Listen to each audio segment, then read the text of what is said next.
যে মানুষগুলো ইয়েতিমের গলায় ধাক্কা দেয়, মিসকিনদেরকে খাবার দেয় না, খাবারের ব্যবস্থা করে না, উৎসাহ দেয় না মানুষকে, এরা আর যাই করুক আমি আল্লাহ বলছে এগুলো কিয়ামত বিশ্বাস করে না। তাহলে আপনার এই আয়াতের আমল ছিল কি? আপনি যখন পড়ছিলেন, একটা ভিক্ষুক, একটা ইয়েতিম অসহায় যখন এসেছে, আপনার সাধ্য অনুযায়ী তাকে কিছু না কিছু দেওয়া, এই আয়াত তো আপনাকে তাই বলছিল। কথা বলেন না কেন? এই জন্য সাহাবায়ে কেরামের জীবন পড়লে আমরা দেখি ওনারা কোরআনে কারিম সূরা নাস আর ফালাকের 11টা আয়াত পড়তে তাদের 11 দিন 15 দিন সময় লাগতো। আর আমরা এমন মুসলমান, এই সূরা আমারে পড়তে দেন, আমি 1.5 মিনিটে শেষ করে ফেলবো। তার মানে বোঝা যাচ্ছে হযরতে ওমর কোরআনে কারিম আমার মতো পড়তে পারতো না। হ্যাঁ, সূরা নাস ফালাক ওনার 11 দিন লেগেছে, আর আমার 1.5 মিনিট লাগে। তার সাথে আমার চাইতে ওনার পড়াশোনা কম ছিল। মানে যখনই পড়তেন কুল আউযু বিরাব্বিন নাস, আগে দেখতেন আমার আল্লাহ আয়াতে আমাকে কি জানিয়েছে, আগে দেখি। প্র্যাকটিক্যাল লাইফে দেখতেন যে কই আমি তো মিলাতে পারলাম না। কুল আউযু বিরাব্বিন নাস, হে নবী আপনি বলুন আমি সাহায্য চাই মানুষের রবের কাছে। কার কাছে? মানুষের রবের কাছে আমি সাহায্য চাই। এখন রব কি? কোরআনে আল্লাহ রব শব্দের অর্থ দিয়েছেন 19টা, সামারাইজ করে আমরা 5টা বেশি প্রচলন করেছি। সারা পৃথিবীতে 5টা বেশি চলে। রবের প্রধান অর্থই হচ্ছে রব মানে আইনদাতা, রব মানে রিজিক দাতা, রব মানে অভিভাবক, রব মানে উকিল। একটা একটা করে যখন মিলাতেন যে আমি আল্লাহর আইন মানতে পারি, তো আমার 3.5 হাত বডির ভেতরে আল্লাহর আইন চলে কিনা দেখি, তো মাথা থেকে শুরু করে পা পর্যন্ত আগে মিলিয়ে দেখতেন কই রবের আইন তো আমার 3.5 হাত বডির ভেতরে চলে না। বিশ্বনবী মুহাম্মদুর রাসূলুল্লাহর যে চুলের কাটিং ছিল, আমাদের অনেকেরই ওই রকম চুলের কাটিং নেই। কথা বলেন, আমরা চুল কাটি, সেলুনে যাওয়ার পরে দেখবেন ওখানে কয়েকজনের ছবি টাঙানো আছে। কোন কাঠ দেবেন দেখে দেখে বলেন আপনি কি শাহরুখ কাঠ না অজয় কাঠ? কোন দোকানে আজ পর্যন্ত এটা লেখা থাকে না যেখানে সুন্নাত অনুযায়ী চুল কাটা হয়, পেয়েছে? এখানে অজয় কাঠ দেওয়া হয়। এর সাথে কাটিং মিলে গেলে তো আপনি জান্নাতের মাঝখানে যাবেন।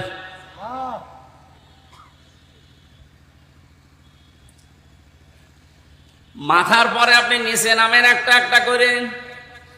মসের দিকে তাকালে আপনার মস রসুলের মতো হচ্ছে না, দাড়ির দিকে তাকালে আপনার দাড়ি রসুলের মতো হয় না। অশিক্ষিত মানুষদের কথা বাদ দিলাম, শিক্ষিত মানুষ যারা লেখাপড়া করেন, আপনি কি এটা পড়েননি যে বারবার এই ত্বকে যদি কেউ খোর লাগায়, বেরেট লাগায়, তাহলে এই ত্বক নষ্ট হয়ে যায়। 2 নম্বরে আপনার যৌন শক্তি আল্লাহ নষ্ট করে দেয়। আপনি কিছু মনে করেন না, মানে অনেককে বলছে।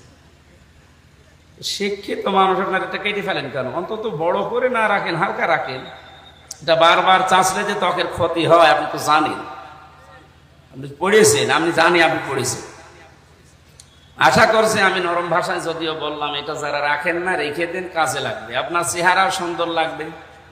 অনেকে মনে করে যে আমার যুবক যুবক লাগে, এদিকে ব্যাটারি যে ফিউজ হয়ে যাচ্ছে ওটার পাচ্ছে।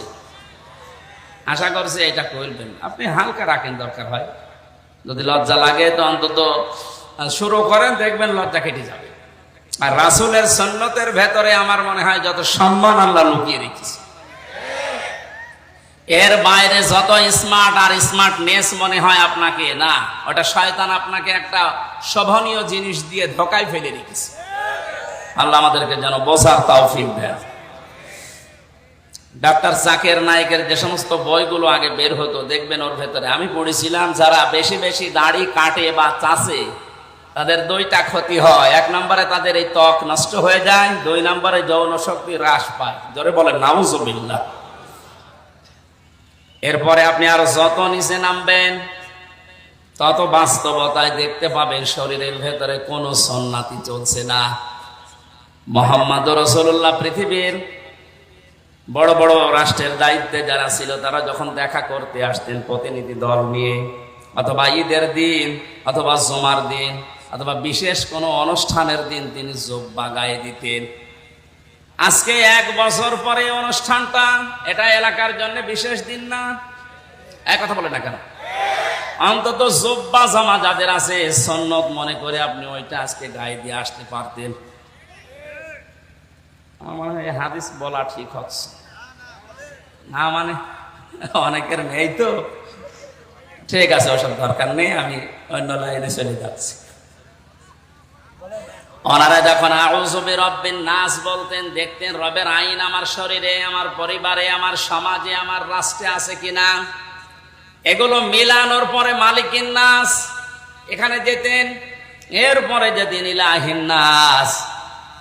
আমরা তো এভাবে মিলাই না, এই জন্য 1.5 মিনিটে সূরা নাস ফালাকের 11 আয়াত শেষ হয়ে যায়, আর ওনাদের 11 বছরেও শেষ হতো না। এই জন্য যতটুকু পড়বেন তার উপরে প্র্যাকটিক্যাল লাইফ আগে মিলাবেন, এটা 3 নাম্বার শর্ত। 4 নাম্বার, যে জ্ঞান আপনি পেয়েছেন শুধু নিজে পড়বেন নিজে মানবেন হবে না, এটা যেন মানুষ মানে সেই ব্যবস্থা করে দেওয়ার চেষ্টা করবেন। বাংলাদেশের আলেমদের উস্তাদ, মাথার তাজ আল্লামা শাহ আহমেদ শফি রহমতুল্লাহ আলাইহি যতদিন পর্যন্ত কোরআন পড়েছিলেন এদেশে তার কোনো শত্রু ছিল না। না, আন্দাজ বলেন তো, কেউ ছিল না, ওনারকে চিনতো না। দ্বিতীয় নম্বরে, যতদিনই কোরআন পড়েছে আর বুঝেছে, কোরআন বুঝেনি তা না, পুরা কোরআন শরীফ উনি বুঝতেন, ততদিনও কোন শত্রু আমরা এদেশে পাইনি, বিশ্বে ওনাকে কেউ শত্রু মনেও করতো না। 3 নম্বরে, যতদিন কোরআনে কারীম নিজে আমল করেছে বাস্তব প্র্যাকটিক্যাল জীবনে যতটুকু পারে, শত্রু পাইনি। যখনই 4 নাম্বারটা বলেছে না এটা আমি মানুষকে মানাতে চাই, এর ভেতরে আছে ওয়াল্লাযীনা ইউযুনা রাসূলাল্লাহি লাহুম আযাবুন আলীম। সূরা তাওবা 10 নম্বর পারা 15 নম্বর পৃষ্ঠা 15 নম্বর লাইনের 61 নম্বর আয়াতের শেষের দিকে আছে, আল্লাহ পাক বলেন পৃথিবীতে যারা রাসূলকে কষ্ট দিচ্ছে ভবিষ্যতেও দেবে, এদের জন্য যন্ত্রণাদায়ক আযাব আমি আল্লাহ রেডি করছি। বলেন নাউযুবিল্লাহ। উনি যখন এইটা দেখেছিলেন যে নবীজির সম্মান নিয়ে সিনেমিনি খেলা হচ্ছে, না এটা আমি মানতে দেব না, এটা আমি মানুষকে মানাবো, তখনই তার নাম পাল্টিয়ে দিয়েছে তেতুল হুজুর। নাম কি তেতুল হুজুর? কি সুন্দর নাম দেখেন, শাহ আহমেদ শফি, নামই পাল্টিয়ে গেছে। নবীজির হাদিসের দ্বিতীয় পয়েন্টে কিন্তু এইটাই ছিল, কোরআন যদি এই 4টা শর্ত অনুযায়ী আপনি পড়তে পারেন, ফাস্তাযহারাহু, এবং কোরআনকে যদি ইজহার করা, স্পষ্ট করা, বিজয় করার জন্য আপনি চিন্তা ভাবনা থাকে, আপনার কর্ম থাকে, তাহলে হালালকে হালাল আপনি মানতে পারবেন আর হারামকে হারাম মেনে চলতে পারবেন। এই জন্য মাঝখানে দেখবেন ফা আছে। বালাগাত মান্তিকের কায়দায়ও ফাটা প্রায় 9টা অর্থে ব্যবহার হয়। ফা শব্দটা যেখানে সেখানে আন্দাজে দেওয়া হয় না, আগে দেখা হয় পরে দেখা হয়। দেখতে পাওয়া যায় যে আগের শর্তগুলো যদি কেউ মেনে নিতে পারে সত্যি সত্যি, তখন ব্যাখ্যা দেওয়ার জন্য মাঝখানে ফা লাগানো হয়। নবীজির প্রতিটা শব্দ গবেষণামূলক, এমনিতে ফা না দিলে অর্থ হয়ে যেত। আপনি যত আলেম আছে জিজ্ঞাসা করেন তো, ফা হাল্লা হালালাহু কেন দেওয়া লাগবে?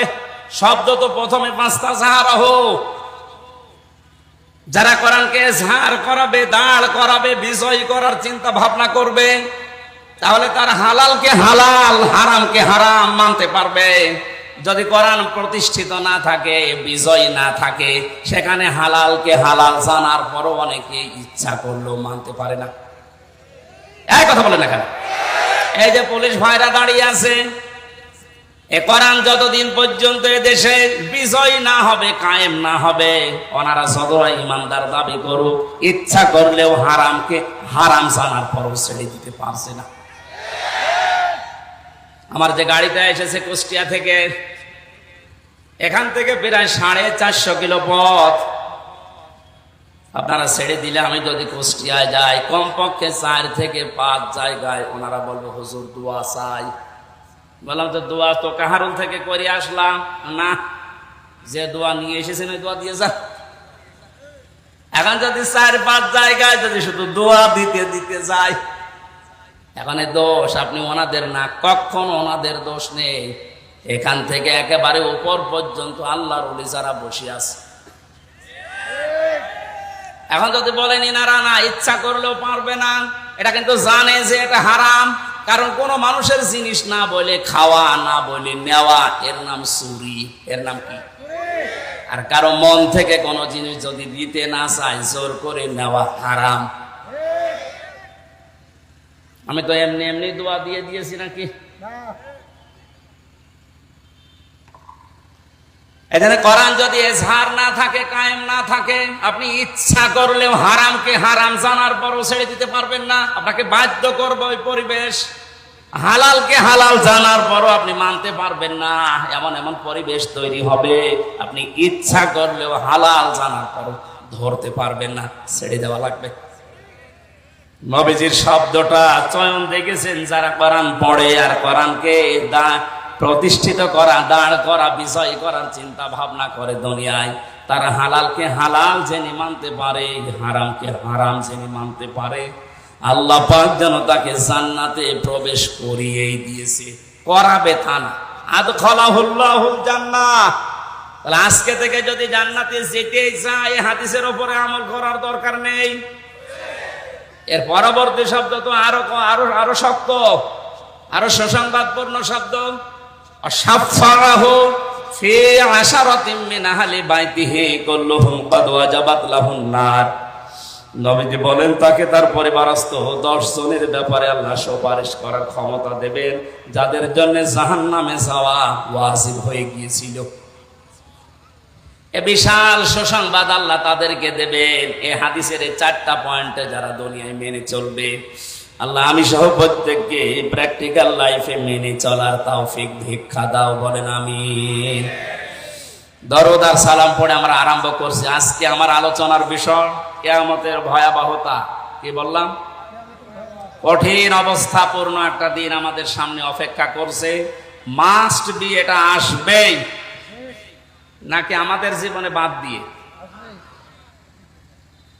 আল্লাহ রাব্বুল আলামিনের ভয়াবহতা বর্ণনা করতে গিয়ে সূরা মাআরিজে, সূরা হাক্কাতে, সূরা কারিয়ায় এত বড় কঠিন কঠিন কঠিন শব্দগুলো তিনি চয়ন করেছেন।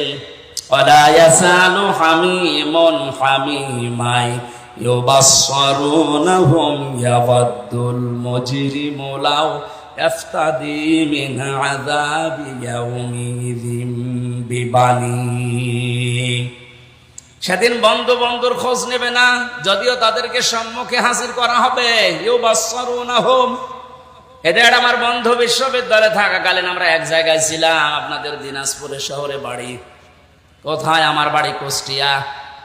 5টা বছর ভার্সিটিতে একসাথে থাকার কারণে একটা মহাব্বত, ভালোবাসা তৈরি হয়েছিল। আমি জেলে ছিলাম 3 বছরের আগে, 1-1.5 বছর ওর সাথে আমার দেখা নেই। 5 বছর পরে গতকাল রাতে দেখা। এই সময়ে আমার যতটুকু মনে হচ্ছে 5 বছর পরে সঙ্গে সঙ্গে আমার বাড়ি নিয়ে গেছে। সারা রাত বাড়িতে ছিলাম। যদি বলতাম ভাই আজকে সময় নেই, অন্যদিন আসবো, আমার ছেড়ে দিত। এই কথা বলছে না কেন? আল্লাহ রাব্বুল আলামিন প্রথমে বন্ধুর এই শব্দটাই লাগিয়েছেন। ওয়ালা ইয়াসআলু হামিমুন হামিমা। মানুষ বন্ধুর সাথে 10, 15, 20 বছর পরে দেখা হলে একটা আলাদা আবেগ কাজ করে। আল্লাহ ওই আবেগের জায়গাটায় আঘাত দিয়েছেন যে তোর ওই বন্ধুকে সম্মুখে হাজির করা হবে, কিন্তু সে তোকে চিনবে না। ইয়াওয়াদ্দুল মুজরিমু লাউ ইফতাদি মিন আযাবি ইয়াউমিযিন বিবানি। কিয়ামতের ওই কঠিন অবস্থা থেকে বাঁচার জন্য এ মাহফুজ পর্যন্ত আমি হামজাকে আল্লাহর কাছে মুক্তিপণ বলবে দিয়ে দিলাম। আল্লাহ হামজাকে নিয়ে নাও মুক্তিপণ হিসাবে, তুমি আমাকে বাঁচাও। শুধু হামজা না, সাহিবাতিহি ওয়া আখি, ওর বউকে দিতে চাইবে, ওর ভাইকে দিতে চাইবে, বলবে বউ ভাই সব দিয়ে দিলাম। ওয়াফাসিলাতিহি আল্লাতী তুবি, জ্ঞাতি গোষ্ঠী যারা তাকে আশ্রয় দিয়েছে রাজনৈতিক ভাবে, সামাজিক ভাবে, পারিবারিক ভাবে, তাদেরকেও বলবে আল্লাহ দিয়ে দিলাম।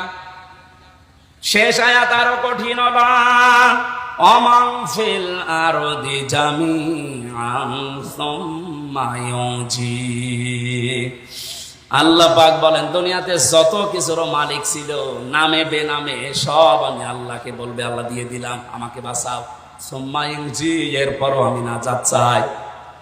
আল্লাহ এর পরের শব্দটা এত ভয়ঙ্কর শব্দ লাগিয়েছেন, কাল্লা, কখনোই হবে না, কখনো না।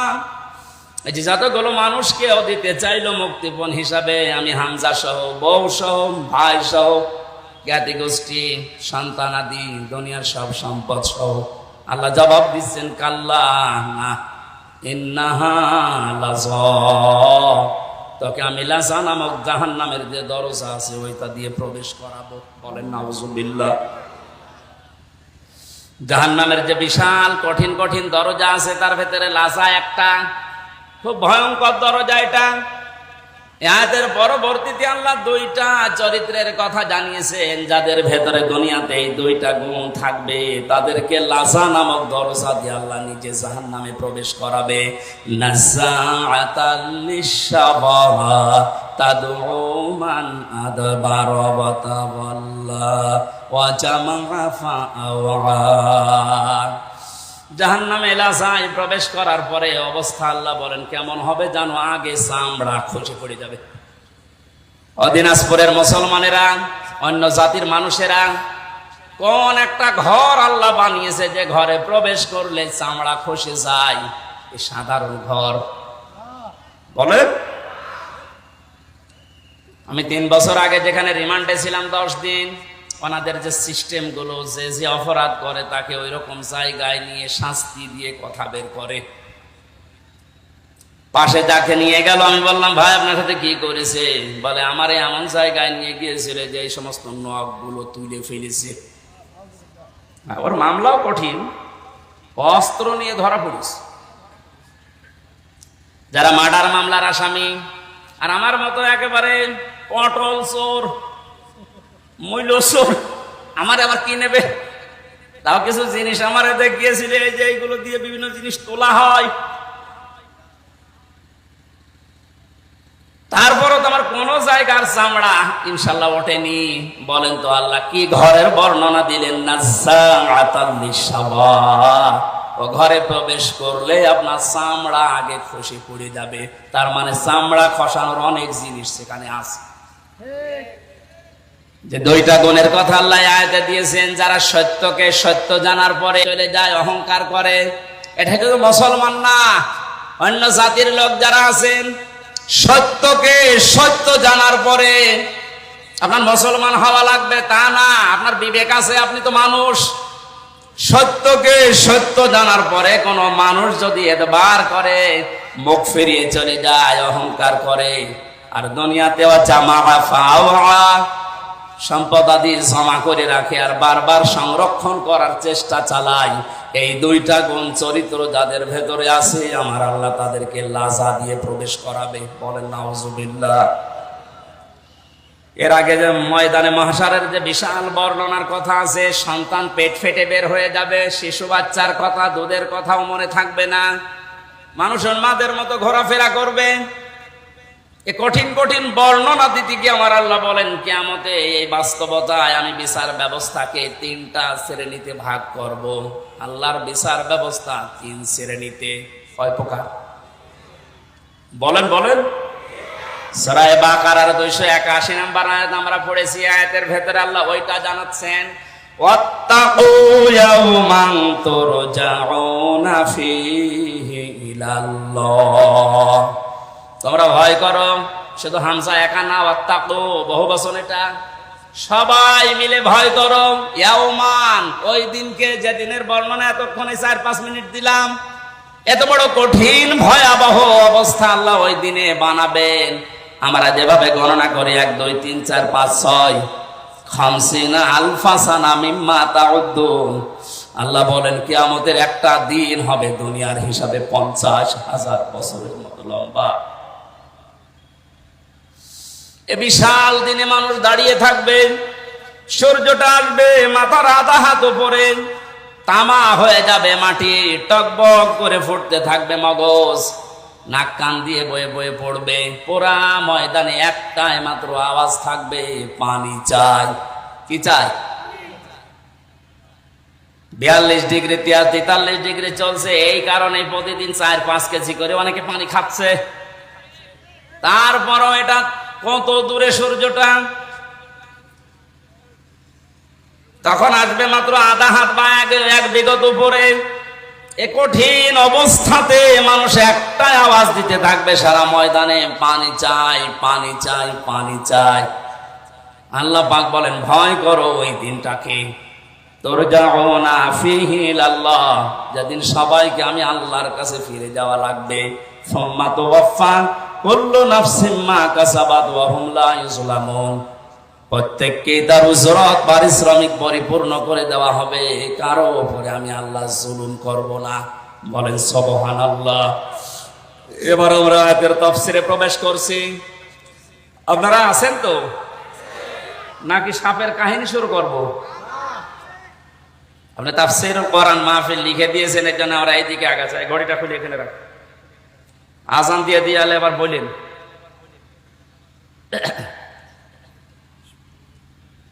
যেদিনের বিচার ব্যবস্থার কথা এবার বলছিলাম, 3টা শ্রেণীতে পেয়েছি ইবনে কাসির তাফসীরে। 1 নম্বরে মহান আল্লাহ বিচারের ব্যবস্থা যেটা বানিয়েছে, আল্লাহর বিচার ব্যবস্থায় কোনো অবিচার নেই। জবাব দেবেন বললাম ছাত্রের মতো, আল্লাহর বিচার ব্যবস্থায় কোনো অবিচার।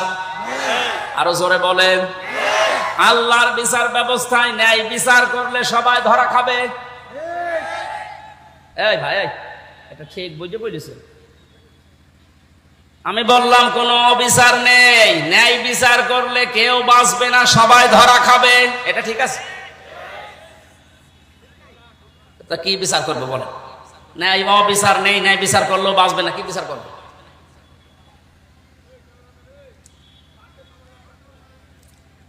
আল্লামা ইমাদউদ্দিন রাহমাতুল্লাহ আলাইহি তাফসীর করতে গিয়ে আয়াতের ইয়াউমান এই শব্দের ব্যাখ্যায় ভয়াবহতা আগে তিনি উল্লেখ করেছেন। এরপরে বলেন, আল্লাহর বিচার ব্যবস্থায় অবিচার নেই, ন্যায় বিচার করলে তো বাঁচবেন না। আল্লাহর বিচারে একটা জিনিস আছে, উনি যদি দয়া করে মাফ করে দেয় বাঁচা যাবে। কি বুঝলাম? প্রথমে আল্লাহর বিচারে কোনো অবিচার, ন্যায় বিচার করলে কেউ বলেন কেন? যদি বলেন ন্যায় বিচার করলেও বাঁচবো না, মানে একটা ঘটনা এখানে আমি তাফসীরে দেখেছি। আল্লাহর নবী বলেন, বনি ইসরাইলের এক লোক 1000 বছর হায়াত পেয়ে 1000 বছর সে ইবাদতে ছিল। দিনের বেলা রোজা রাখা অবস্থায় জিহাদের ময়দানে কাটাতো, আর রাতের বেলা সেজদা দিয়ে তাহাজ্জুদের নামাজে। একদিন মনে মনে ভাবতেছে, আমার যে ইবাদত, আমি জান্নাত পেয়ে যাব, আল্লাহর দয়া লাগবে না। আল্লাহ রাব্বুল আলামিন তাকে ঘুমের ভেতর একটা স্বপ্ন দেখিয়েছে। ঘুমের ভেতর এসে দেখছে কিয়ামত কায়েম হয়ে গেছে। মহান আল্লাহ তাকে বিচার করার জন্য ডাক দিয়ে বলছে, বান্দা যা, জান্নাতে চলে যা। লোকটা মনে মনে চিন্তা করে, আমি এত বছর ইবাদত করলাম, আল্লাহ আমাকে একটু থ্যাংক ইউ, ধন্যবাদ, স্বাগতম, শুভেচ্ছা কিছুই দিল না, আরে বলছো যা জান্নাতে চলে যা। একটা কথা হইল, আমি যা করেছি আমার এটা নিয়েই তো আমি জান্নাত পেতে পারি। আল্লাহ তার মনের অবস্থা বুঝতে পেরে ডাক দিয়ে বলে, বান্দা, ফেরেশতারা একে নিয়ে জাহান্নামে যে জায়গায় গরম ওঠে ওই জায়গা দিয়ে একটু ঘুরিয়ে নিয়ে আয়। ওখান থেকে ঘোরাচ্ছিল, হঠাৎ করে দেখে পানির পিপাসায় তার কলিজা ফেটে যায়। বলে, ফেরেশতারা আমার একটু পানির ব্যবস্থা করে দাও। ফেরেশতারা বলছে, এখানে ফ্রি পানি পাওয়া যাবে না, পানি পেতে হলে তোমার ইবাদতের কিছু আমাদের দেওয়া লাগবে। যা করেছে এতদিন অর্ধেক দাও। জীবন বাঁচে না, ইবাদত করবো কি, দিয়ে দিলাম অর্ধেক। পানি খাওয়ার পরে দেখবেন মানুষের প্রসাবের চাপ দেয়, পানি খেয়ে বলছে আমি প্রসাব করব। যেখানে প্রসাব যেখানে সেখানে করা যাবে না, ব্যবস্থা আমরা করে দিতে পারি, বাকি যা আছে ইবাদত ওইটাও দিয়ে দেওয়া লাগবে। বলে, আমার এদিকে সহ্যের বাইরে চলে যায়, করব কি, ওটা যা দিয়ে দিলাম। আমার আল্লাহ এবার ডাক দিয়ে বলে, বান্দা, এক গ্লাস পানি ভেতরে ঢোকাইলে আর এক গ্লাস বের করে ফেলে দিলে, এতটুকুর কারণে 1000 বছরের যা ছিল পুঁজি সব দিয়ে দিয়েছো। 1000 বছরে কত গ্লাস পানি পান করেছো বলো? প্রতিটি গ্লাসে 1000 বছরের ইবাদত না দিয়ে তোরে আমার জান্নাতে আর দেব না। দিনাজপুরবাসী আমরা কেউ বাঁচবো না আল্লাহ নাই বিচার করলে। একটা মাত্র পথ আছে, আল্লাহ পাক যদি বলে যা আমি তোরে মাফ করে দিলাম। এই জন্য কাবা শরীফ যারা তাওয়াফ করে, আমি কয়েকদিন আগে এসেছি, 6ষ্ঠ চক্করে মানুষ একটা দোয়া আল্লাহকে শোনায়, আল্লাহুম্মা ইন্না আলাইয়া হুকুকান ফীমা বাইনি ওয়া বাইনিকা। কাবা সামনে নিয়ে বলছে, রব্বুল আলামিন তুমি আমার মালিক, আমি তোমার গোলাম, তুমি মালিক হিসাবে আমাকে যা দেওয়ার দুনিয়ায় সব দিয়েছো, আমাকে নেই থেকে তুমি হামজা বানিয়েছো। আমি তো উল্লেখ করার মতো 33 বছর আগে কিছুই ছিলাম না। 33 বছর আগে আমার মায়ের বিয়ে হয়েছে, 34 বছর আগে। 33 বছর আগে বলেন তো হামজা নামে দুনিয়ায় আমার কোনো অস্তিত্ব ছিল? বলেন বলেন। বাবা মায়ের বিছানায় ছিল, এই জন্য ওখান থেকে আমার আল্লাহ 8টা জিনিস বানিয়েছিল। বিজ্ঞান আজ প্রমাণ করছে, ফালে ইয়ানজুরিল ইনসানু মিম্মা খুলিকা মিম্মা ইন দাফিকিন ইয়াখরুজু মিন বাইনিস সলবি ওয়াত তারাইব। আল্লাহ পাক বলেন, নজর করে না মানুষকে তার জন্মের দিকে, কি জিনিস দিয়ে আমি আল্লাহ তারে বানালাম। বাবার স্ফলিঙ্গ দিয়ে দ্রুত গতিতে যে পানিটা বের হয়ে চলে আসে, এখান থেকে 40,000 মানুষ তৈরি হওয়ার ক্ষমতা ওই বীর্যের ভেতরে থাকে। এগুলো যেতে থাকে মায়ের রেহেমের ভেতরে, জরায়ুর দয়ালের সাথে ধাক্কা লেগে হয়তো অনেকে পড়ে যায়, শেষ পর্যন্ত যেতে পারে না। আমি আল্লাহ দয়া করে তোকে ওখানে পাশ করিয়ে হামজা বানানোর জন্য পৌঁছিয়ে দিয়েছি। ওখানে যাবার পরে মায়ের যে নাপাক পানিটার থলি ছিল, ওইটা দিয়ে বাবার এইটা দিয়ে আল্লাহ 8টা জিনিস বানান, চুল, রগ, হাড় আর পর্দা, রক্ত, গোশত, চর্বি আর চামড়া। বিজ্ঞান এখন কম্পিউটারে দেখতে পাচ্ছে 8টা জিনিস হলে মানুষ হয় না, মানুষ পরিপূর্ণ রূপ দিতে হলে 13টা জিনিস লাগে। কয়টা? আল্লাহ যে রব নাম নিয়েছেন, কুল আউযু বিরাব্বিন নাস পড়েছিলেন, হযরত ওমরের পড়তে দেরি হতো এই কারণে যে আমি মানুষের রবের কাছে আশ্রয় চাই। রব মানে প্রতিপালক, লালন পালনকারী, চাওয়ার আগে যিনি জিনিস দিতে পারে, আরবিতে তার নাম রব। তার নাম কি? আমার আল্লাহ আমাকে চাওয়ার আগে মায়ের পেটের ভেতরে 5টা জিনিস দিয়েছিলেন, শ্রবণ শক্তি, দর্শন শক্তি, বাক শক্তি, আকেল শক্তি আর ঘ্রাণ শক্তি। সার সহ যারাই বসে আছে একটু হেফাজত করে বলেন তো নিজে, হ্যাঁ একটু চিন্তা করে, যদি আল্লাহ একটাও কম দিত আপনি পরিপূর্ণ এ মাস্টার হয়ে আসতে পারতেন। আল্লাহ যদি আপনাকে দর্শন শক্তি না দিত, সূরা নাহলের 14 নম্বর পারা, 14 নম্বর পৃষ্ঠার 14 নম্বর লাইনের 78 নম্বর লাইন আয়াতে আছে, এটা মাঝের অংশে, ওয়াজআলা লাকুমুস সামআ ওয়াল আবসারা ওয়াল আফইদা ইলা আখিরি আয়াত। আল্লাহ তাআলা বলেন শ্রবণ শক্তি, দর্শন শক্তি, বাক শক্তি, আকেল শক্তি, ঘ্রাণ শক্তি, 5টা জিনিস আমি নিজে তোরে দিয়েছি। একটা বারের জন্য তোর চিন্তা আসে না, যদি আমি তোরে একটা না দিতাম তুই দুনিয়ায় আসতে কিন্তু অপূর্ণাঙ্গ হয়ে, মানুষ তোরে কানা বলতো। যদি এই দর্শন শক্তি, শ্রবণ শক্তি না থাকতো, আপনাকে মানুষ কালা বলে ডাকতো। যদি বাক শক্তি আল্লাহ না দিত, আপনি বোবা হয়ে আসতেন, মানুষ বোবা বলতো।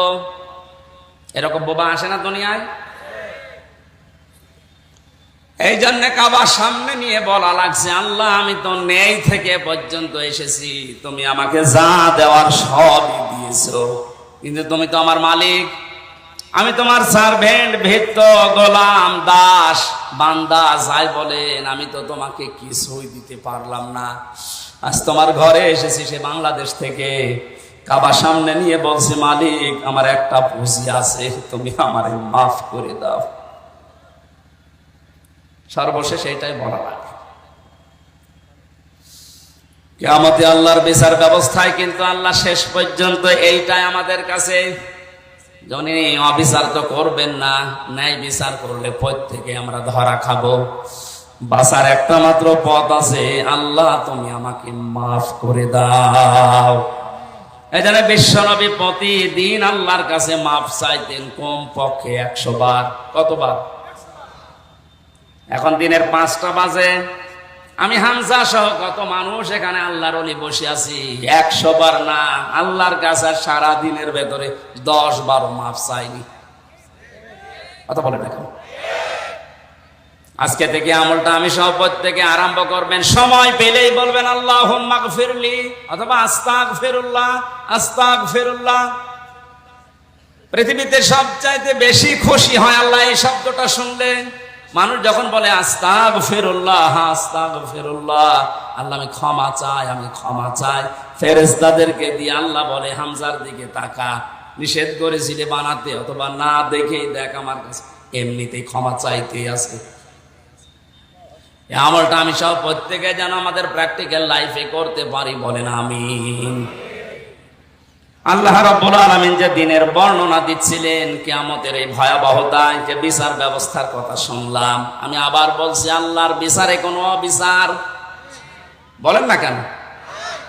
ন্যায় বিচার করলে কেউ বাঁচবে? বাঁচার একটা পথ আছে, আল্লাহর ক্ষমা, আল্লাহর বলেন বলেন তাফসিরে কাবীরের ভেতরে বেশি আল্লাহ রাব্বুল আলামিন বিচার ব্যবস্থা যখন শুরু করবেন, তার এই সিস্টেমে প্রতিটি মানুষকে আল্লাহ 3টা পর্যায়ে ডাকবেন। প্রথম নাম্বারে মানুষকে আল্লাহ ডাকবেন স্রেফ একা একা।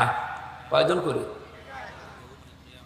যারাই বসে আছি প্রত্যেকে আয়াতের সাথে আজকে থেকে জীবন মিলাবেন। অনেক ভ্রান্ত ধারণায় রংপুর বিভাগে আছে, অনেকেই মনে করে কিয়ামতের দিন আমার পীর সাহেবের সাথে মিছিল দিতে দিতে উঠবো। এটা চট্টগ্রাম আর বরিশাল আর এই যে সিলেট, এই সমস্ত বিভাগের মানুষগুলোর ভেতরে বদ্ধমূল বেশি এই বিশ্বাস। ওরা অভাবে মানুষকে বোঝায় যে কিয়ামতে এক একটা মানুষ, অনেক পীর সাহেব উঠবে লক্ষ লক্ষ মুরিদ নিয়ে, তখন আমিও তার পেছনে স্লোগান দিতে দিতে যাব, আমার চিন্তা নেই। অথচ এটা যে তাহা মিথ্যা কথা, কোরআনের পুরা বিরুদ্ধে। সূরা মরিয়ম 16 নম্বর পারা 10 নম্বর পৃষ্ঠা 15 নম্বর লাইনের 95 নম্বর আয়াতে আছে, ওয়াকুল্লুহুম আতিহি ইয়াউমাল কিয়ামাতি ফারদা। আল্লাহ পাক বলেন কিয়ামতের ময়দানে প্রতিটি মানুষকে আমার বিচার ব্যবস্থার সামনে আসা লাগবে স্রেফ একা একা। কয়জন করে? বলেন বলেন। তাহলে যারা পীর সাহেবের সাথে উঠবে মিছিল দিতে দিতে, এটা সত্য কথা না বানানো? এটা পুরাটা বানোয়াট কথা, আপনাকে ধোঁকা দিয়ে বোকা বানিয়ে রাখছে। কারো উপর ভরসা না, কিয়ামতে আপনাকে স্রেফ একা একা ওঠা লাগবে। আপনি এবার নিজে ভাবেন, আপনি যখন উঠবেন একা একা, এমন কি তৈরি করে গেলেন দুনিয়ায় যে আপনি জবাব দিতে পারবেন? বলেন। সেদিন একটা কনফারেন্স দেখছিলাম, বিচারক একটা ছোট্ট বাচ্চাকে, 11 বছর বয়সের অন্ধ কোরআনের হাফেজ, তাকে ডাক দিয়ে বলছে, তুমি যে ফার্স্ট হলে আজকে, অথচ তোমার চোখ নেই, তুমি অন্ধ মানুষ, আল্লাহর বিরুদ্ধে তোমার কোনো নালিশ আছে? ছেলেটা বলছে, বিচারক আমার কোনো নালিশ আল্লাহর প্রতি নেই, আমি আরো খুশি। তুমি খুশি মানে?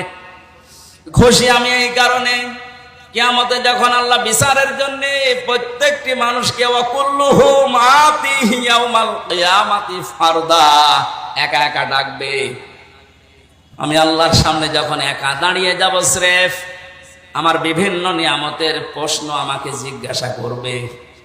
শেষ পর্যায়ে আল্লাহকে আমি হয়তো বলতে পারবো, মাবুদ তুমি তো আমাকে চোখ দাওনি, দুনিয়ায় অন্যান্য নিয়ামতের হিসাব আমাকে প্রথমে জিজ্ঞাসা করো না, চোখেরটা জিজ্ঞাসা করো, এইটা দিয়ে শুরু করো।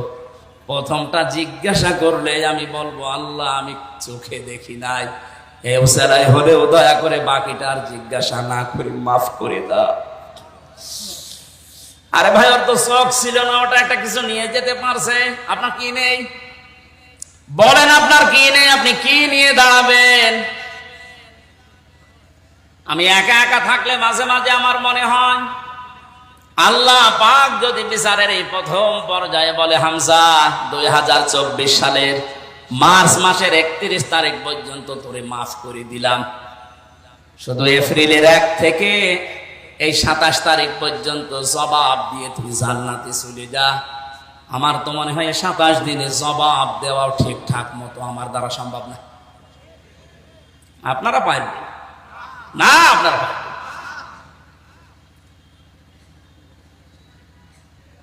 আমি হাসির খোরাকে দেয়নি, চিন্তার খোরাকে দিয়েছে। বড় কঠিন অবস্থা। আল্লাহ এমনি ভয় করতে বলে না এই দিনকে। দ্বিতীয় অবস্থায় আল্লাহ এবার আর একা ডাকবে না কোনো মানুষকে।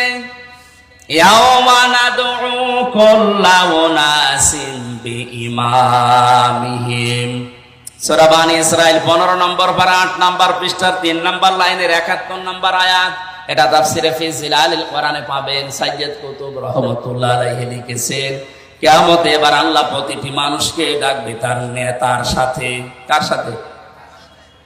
ও দিনাজপুরের মানুষেরা, কোন ধান্দায় আছেন আমি জানি না, কিয়ামতে কিন্তু আপনাকে আল্লাহ নেতা সহ ডাকবে। দ্বিতীয় নম্বরে আপনার বিবেকে কি বলে? যে নেতার পেছনে আছেন ওকে যদি আগে ডাকে, এরপরে আপনাকে ডাকবে, আপনার মনে কি বলে? ওই লোকটাকে ডাকলে ওর যা সিরাত, ওর যা কর্মজীবন, বাস্তব অবস্থা, ওরে আল্লাহ মাফ করবে আপনার মনে হয়? বলছেন না? এখনই ধরা খায়। ওর প্র্যাকটিক্যাল লাইফ দেখে যদি আপনার এখনই মনে হয় যে না, আমি যার পেছনে আছি ওরে মাফ করার কথা না, কারণ ওর যা চরিত্র আমি তো জানি, তাহলে ওর পেছনে কিয়ামতে আমারে আল্লাহ ডাকবে, ওরে মাফ না করলে আমার তো মাফই নেই। এখনো বিবেকের দরজায় যাদের তালা লাগানো আছে, আমি নিচে নামতে পারলাম না, বাকিটা আপনার বিবেকের ব্যাপার। এরপরেও যদি কারো বিবেক না খোলে, আমার মনে হয় এর বিবেকের উপরে কুকুরে পোশাক করেছে। এটাও ঠিক বলছেন মানে? 3 নাম্বার যে অবস্থাটা, এবার এটা বলবো না আর, আজকে থাক। সব বলেন বলেন মানে আমার তো 15 মিনিট সময় আছে। ওইটার জন্যই তো বলছি বলবো। ওই যে টাকা পয়সা লাগবে এদের, ওরা আমার পেছন দিক থেকে হাওয়া দিয়েছে যে এটা রেখে দিন। না না, এটা না করলে এদের মাহফিল বন্ধ হয়ে যাবে। যারা এসেছেন যা নিয়ে দেওয়ার জন্য 1 টাকাও যেন বাড়ি নিয়ে যাবেন না। যেটা নিয়ত করে এসেছিলেন 5 মিনিটের ভেতর এটা দেবেন, তারপরে বাকিটা। আমি তো এই টাকা পয়সা তুলতে পারি না, হাওয়া দেওয়া লাগে, আমিও হাওয়া দিতে পারি না। ওই যে মাহফুজকে রাখি সাথে হাওয়া দিতে পারে, আপনি হাওয়া দেন তো, দেন হাওয়া দেন। না ভাই, এই যে যারা যাচ্ছে ব্যাজ লাগানো আছে, রঙিন গেঞ্জি গায়ে দেওয়া, যতটুকু পারেন আগামীতে যেন অনুষ্ঠানটা চালু থাকে, নয়তো ওদের সাহস হারিয়ে যাবে। আর আমি দাম্পত্য জীবনে মানুষের কি কলহ এবং এর সমাধান কি করে 2টা বই লিখেছিলাম। ওই যে বড় গাড়িতে আছে, আপনি নিয়ে আপনার মেয়েকে, আপনার বউকে, ফুফুকে, দাদিকে, মাকে দিয়ে দেবেন। অন্তত পারিবারিক জীবনে যেন ওদের কলহ বন্ধ হয়। পরকীয়া প্রেম এখন চলছে 180 মাইল বেগে, এটা যেন বন্ধ হয়। ওখানে 19টা টিপস দেওয়া আছে, বইটা যাওয়ার সময় নিয়ে যাবেন। আর মেয়েরা যদি নেন, পুরুষের জন্য একটা আছে, ওইটা পুরুষকে উপহার দেবেন। অন্তত আপনার বাদ দিয়ে অন্য জায়গায় যেন লাইন না করে। সম্মানিত মা বোনদের ভেতরে যারা স্বেচ্ছাসেবিকা আছে, তাদের হাতে আপনারা যা পারেন, এখন জোর করার তো কিছু নেই, যারা পারেন দিয়ে দিন। মাহফিলটা আরো সময় দিতে পারলে ভালো হতো। এখন আজান দেবে তো মাগরিবের।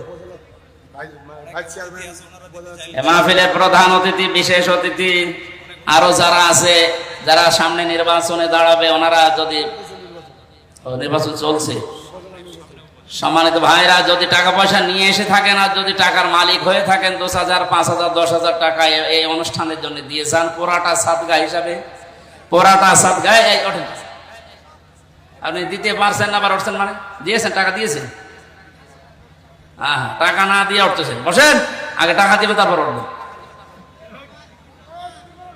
এখনো এই যে তুরজাউনা ফিহি ইলাল্লাহ আছে, এরপরে সুম্মা তুওয়াফা কুল্লু নাফসিন মা কাসাবাত আছে। এই কাসাবাতের ব্যাখ্যা করা হবে। আসসালামু আলাইকুম।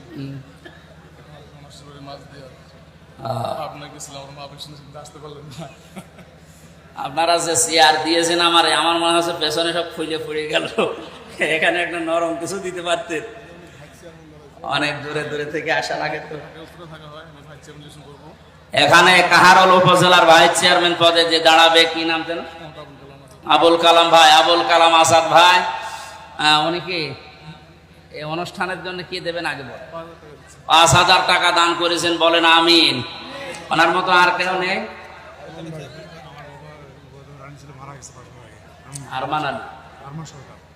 আরমান সরদার, আরমান সরকার ভাই, উনিও 5,000 টাকা দিয়েছেন, আল্লাহ যেন কবুল করেন, বলেন আমিন। ওনার বাবা নেই না?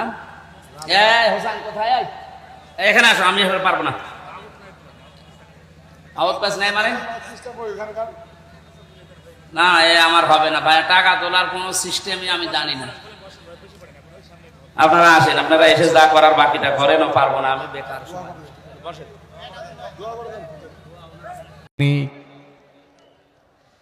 কাল্লা ওয়াল্লাহি লা ইউখজিকাল্লাহু আবাদান, কখনোই নয়, আল্লাহর কসম, আপনি কখনো অপমানিত হতে পারেন না, আপনাকে আল্লাহ অপমান করবে না। 1 নম্বরে তিনি বলেছিলেন, হে আমার স্বামী, আপনি অসহায় মানুষ যারা, তাদের পাশে গিয়ে দাঁড়ান, আত্মীয় স্বজনের হক আদায় করেন, এতিম অসহায় মানুষদের পেটে খাবারের ব্যবস্থা করেন, বস্ত্রহীন যারা, এই মানুষগুলোকে বস্ত্রের ব্যবস্থা করে দেন। এই যে কথাগুলো এমনিতেই কোনো স্ত্রী বলে না, যদি আপনার ভেতরে এটা না পাওয়া যায় তো বলবে কি করে? এজন্য স্বামী হিসাবে আমরা মুহাম্মদুর রাসূলুল্লাহর এই আদর্শ যেন মেনে চলতে পারি, বলেন আমিন।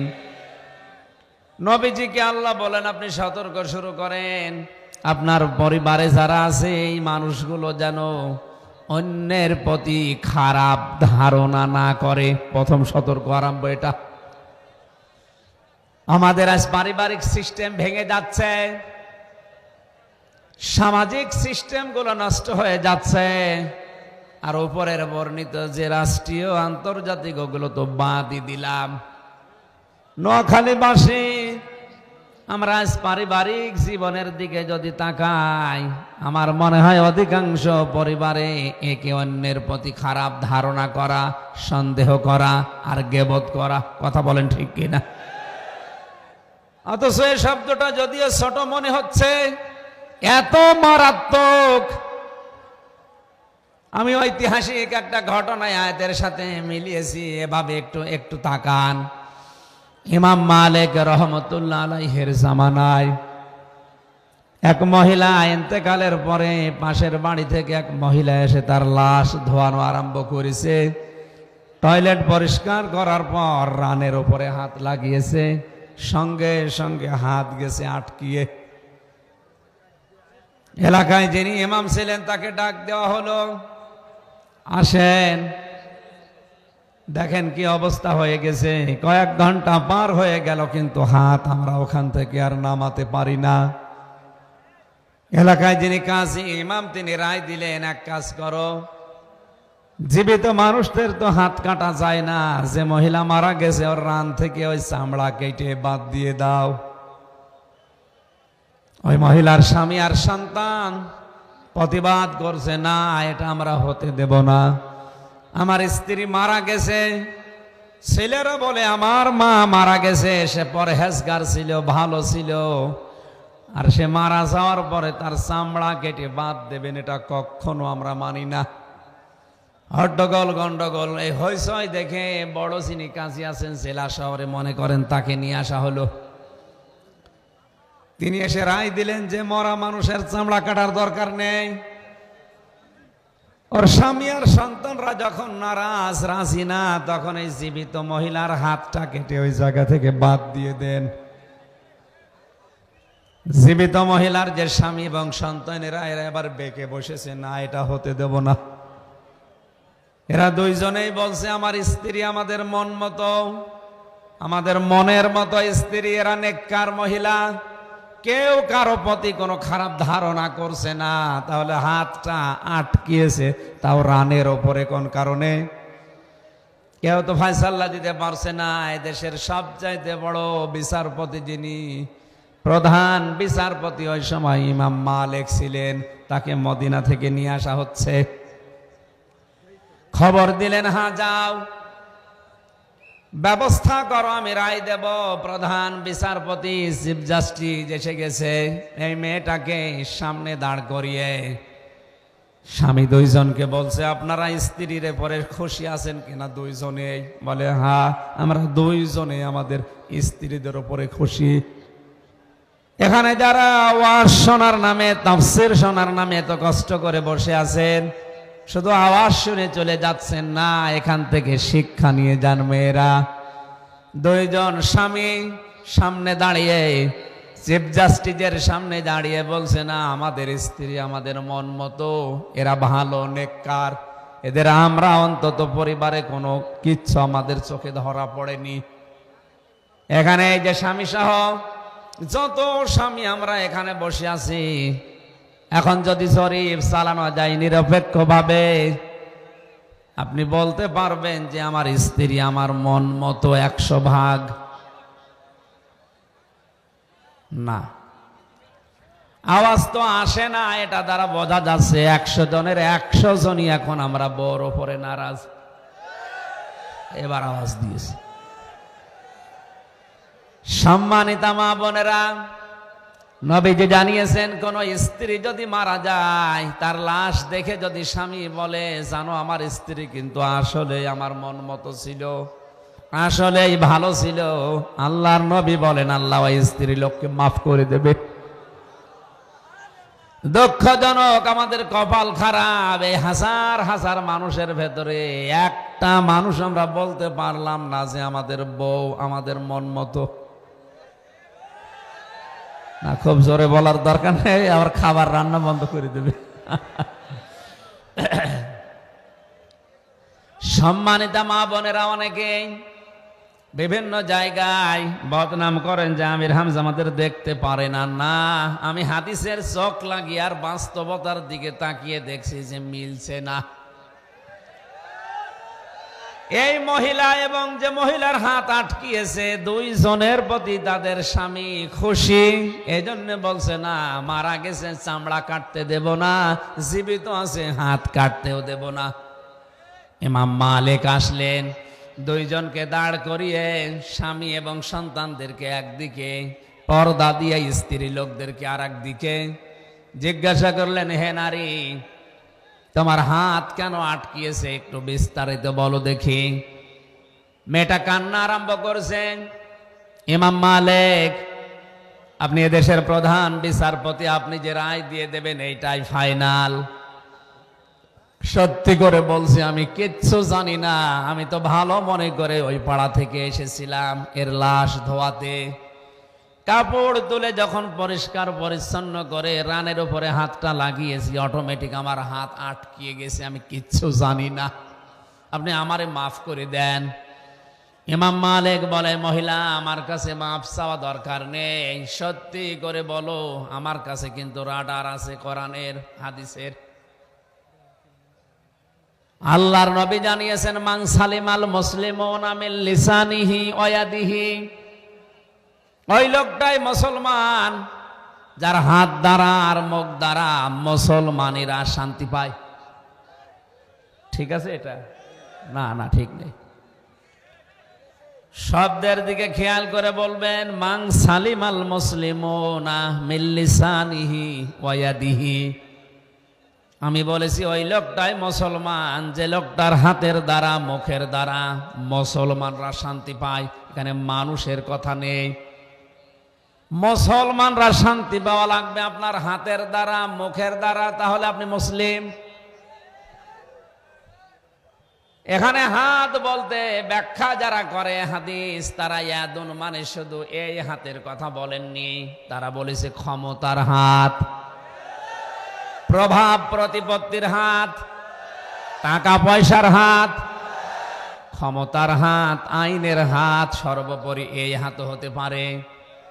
মুখ বলতে শুধু এই মুখ না, অনেক রকমের মুখ দুনিয়ায় আছে। আপনার এই মুখের দ্বারা এমন কোনো কথা যেন বের না হয় যেটা তীরের মতো একজনের অন্তরে লাগে। এই জন্যই তো বৈধ কোনো কাজ করার পরে মানুষের মনে দুঃখ দেওয়া হারাম। হ্যাঁ, অবৈধভাবে দিতে পারেন, অসুবিধা নেই। আমি এখান থেকে যে শিক্ষাগুলো পেয়েছি তাফসিরে, ওইটা তুলে আনার জন্য এই ঘটনাটা নিলাম কয়েক মিনিটে। ভালো করে খেয়াল করেন। ইমাম মালিক বললেন, মেয়ে তোমার হাত আটকানোর কথা না, অবশ্যই তোমার এই হাতের দ্বারা বা মুখের দ্বারা কোনো কষ্ট এই মেয়েটাকে দিয়েছো। সূরা নিসার 112 নম্বর আয়াত তিনি পড়লেন, অমাইয়াকিসিব খাতিয়াতান আও ইসমান সুম্মা ইয়ারমি বিহি বারিয়ান ফাকাদ হিতামালা বুহতানা ওয়া ইসমান মুবিনা। আল্লাহ পাক বলেন, দুনিয়ায় এমন অনেক মানুষ আছে নিজে অন্যায় কাজগুলো করে, নিজে পাপ করে, আর এই অন্যায়টা যখন সংগঠিত হয়ে যায়, একটা নিরপরাধ নিষ্পাপ ভালো মানুষ জানে না কিছু, এমন মানুষের মাথার উপরে দোষটা চাপিয়ে নিজে ভালো সাজে। ফাঁকা দেহতামালা, সে যেন বহন করে নিয়ে বেড়াচ্ছে বহতানা ওয়া ইসমাম মুবিনা। এই দোষটা দেওয়ার কারণে এই লোকটা যেন প্রকাশ্য পাপের বোঝা বহন করছে। হে নারী, এমন কিছু করেছো হয়তো তোমার হাত দিয়ে বা মুখ দিয়ে যে গুনার কারণে মহান আল্লাহ দুনিয়াতেই তোমাকে ধরে ফেলেছে শাস্তি দেওয়ার জন্য। ধমক দেওয়ার পরেও মেয়েটা সাক্ষী দেয় না, মুখ খোলে না, বলে না আমি কিছু করিনি, আমি কিচ্ছু করিনি, কিছু জানি না, এমনিতে আমার হাতে আটকিয়ে গেছে। ইমাম মালিক বললেন, না, কোরআন কোনদিন মিথ্যা হতে পারে না। অবশ্যই তুমি এমন কোন অপরাধ করেছো যেটা বয়ে নিয়ে বেড়াচ্ছ তোমার এই হাতের দ্বারা। ধমক যখন দিয়েছে, মেয়েটা কান্না সুরে বলছে, ইমাম মালিক, হ্যাঁ, এই মেয়েটার যখন লাশ ধোয়ানোর জন্য ময়লা পরিষ্কার করে রানের উপরে হাত দিচ্ছিলাম, হঠাৎ আমার এই মুখ দিয়ে অন্তর দিয়ে আমি একটা ধারণা এই মহিলার উপরে করে ফেলেছিলাম। একদিন দেখি একটা পুরুষকে নিয়ে ঘরের বারান্দা মানে বাড়ির ভেতরে ঢুকতেছে। এখন ওইটা যে কে ছিল আমি জানি না। যে 14 জন পুরুষ মানুষের সাথে মহিলাদের বিবাহ করা হারাম, তার ভেতরে আপন ভাইয়ের ছেলে আছে না নেই? আছে। আপন বোনের ছেলে আছে। এই যে এই সমস্ত ছেলেগুলো যদিও আপনার সাথে পর্দা মেনটেন, বলতে মুখমণ্ডল, হাতের কবজি আর পায়ের পাতা খোলা রাখা বাদ দিয়ে পুরা শরীর ঢেকে আপনি তাদের সাথে দেখা সাক্ষাৎ করতে পারেন, কারণ এই ভাইয়ের ছেলে বোনের ছেলে এদের সাথে আপনার বিয়ে জায়েজ নেই। কথা বলেন না কেন? ইমাম মালিক সত্য কথা বলছি এইটা। ওই দিন আমি ওই যে ধারণা করেছিলাম, ওই ধারণাটা হঠাৎ আমার মনে পড়ছিল। লাশ ধোয়ানো আরম্ভ করতে গিয়ে এই মেয়েটার উপরে খারাপ ধারণাটা নিয়েছিলাম। জিজ্ঞাসা করে ওনার স্বামীকে, ওই দিন অমুক সময় বাড়িতে ওনার সাথে প্রবেশ করলো কে ওটা? বারবার আমার মনে হচ্ছিল যে তুমি তো উপরে ভালোই মানুষ দেখা যায়, কিন্তু ভেতরে গোপনে কি করো? ওর স্বামী আর সন্তান তো দাঁড়িয়ে আছে। জিজ্ঞাসা করেছে অমুক সময় ওটা কে প্রবেশ করেছিল? স্বামী আর সন্তান দুইজনেই সাক্ষী দিচ্ছে ওটা ওনার ভাইয়ের ছেলে, আপন ভাইয়ের ছেলে। ফুফুর সাথে ঘরে যাবে, বাড়িতে যাবে, কোনো অপরাধ আছে? বলেন। আন্দাজে একটা দোষ তার উপরে চাপিয়ে আমার এই যে নিক্ষেপ করেছিলাম, আমার এই তীরটা, এই কারণে মহান আল্লাহ আমার হাত আটকিয়ে দিয়েছে মনে হয়। মহিলা যখন আর নড়তে পারে না, ইমাম মালিক ডাক দিয়ে বলছে, তোমার শাস্তি কোরআনে বর্ণিত সূরা নূরের 4 নম্বর আয়াত যাও, ওয়াল্লাযীনা ইয়ারমুনাল মুহসানাতি সুম্মা লাম ইয়াতু বিআরবা'তি শুহাদা ফাজলিদুহুম 80 জালদা ওয়ালা তাকবালু লাহুম শাহাদাতান আবাদা। আল্লাহ পাক বলেন, কোন মানুষ যদি নিরপরাধ মুহসিনা নেককার চরিত্রবান কোন নারীর প্রতি জেনা, ব্যভিচার, ধর্ষণ এরকম কিছুর তহমত লাগায়, যদি প্রমাণ হিসাবে 4 জন সাক্ষী জোগাড় করতে না পারে, দুনিয়াতে ওই মানুষের জন্য শাস্তি 2টা। 1 নম্বরে 80টা বেত্রাঘাত করা লাগবে চামড়ার চাবুক দিয়ে। 2 নম্বরে কোনোদিন বেঁচে থাকতে তার সাক্ষী আর গ্রহণ করা হবে না। বাংলার মুসলমানের আমি আয়াতটা পড়ে এটাই প্রমাণ করতে চাই। ইমাম মালিক রহমতুল্লাহ আলাইহি ওই দিনেই মহিলার উপরে যে শাস্তি, যে আয়াত দিয়ে যে বিধানটা জারি করেছিলেন, বাংলাদেশের সংসদে যদি সূরা নূরের এই 4 নম্বর আয়াতটা কায়েম থাকতো, যদি পাশ হয়ে থাকতো, জেলখানার 100 জনের 70 জন মানুষ এমনিতেই বের হয়ে যাওয়ার কথা। কারণ অধিকাংশ মানুষকে দেখলাম এই 3টা বছরে, আমার যে বাস্তবতা, আমার যে অভিজ্ঞতা, ধর্ষণ মামলা দিয়েছে পাশের বাড়ির সলিমদ্দিও কিচ্ছু জানে না।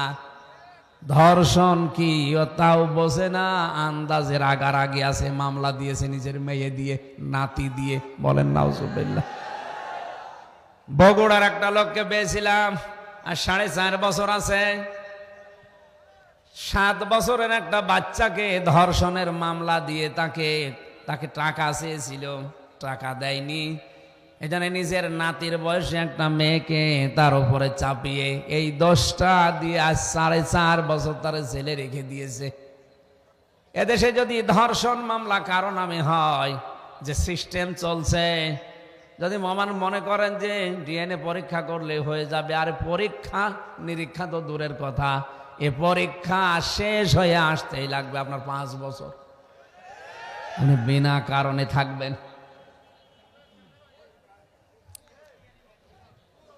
শিয়াল দৌড়াচ্ছে, একজন ডাক দিয়ে বলছে, কি দৌড়াও কেন? বলে, মনে বাঘ পড়েছে। বাঘ পড়েছে, তোর দরকার, অসুবিধা কি? তোরে ধরবে? বাঘ তো হরিণ ধরার জন্য দৌড়িয়ে বেড়ায়। শিয়াল ডাক দিয়ে বলছে, ভাইরা, আমি যে শিয়াল, এইটা ধরার পরে প্রমাণ করতে লাগবে 6 মাস। আজ এমন একটা অবস্থায় আমরা দাঁড়িয়ে আছি বিশ্বের উপরে, অপরাধ না করে জেলখানায় আপনি বছরের পরে বছর পচতে থাকবেন, ওটা প্রমাণ করার জন্য 7 বছর লাগবে যে না আপনি নিরপরাধ। এই জন্য আমরা সংসদে যদি কায়েম থাকতে পারতো, 53 বছর আগে যদি কায়েম হয়ে যেত, সারা বাংলাদেশে এখন 1,10,000-এর মতো বন্দী আছে। 1 লাখ বের হয়েছে, 10,000ও থাকতো না। অধিকাংশ গুলোই দেখতে পাচ্ছে এরকম আন্দাজের মামলায়। ইমাম মালিক ডাক দিয়ে বললেন, জল্লাদ, চাবুক লাগাও একটা করে। 79টা হয়ে গেছে, কিন্তু হাত খোলে না।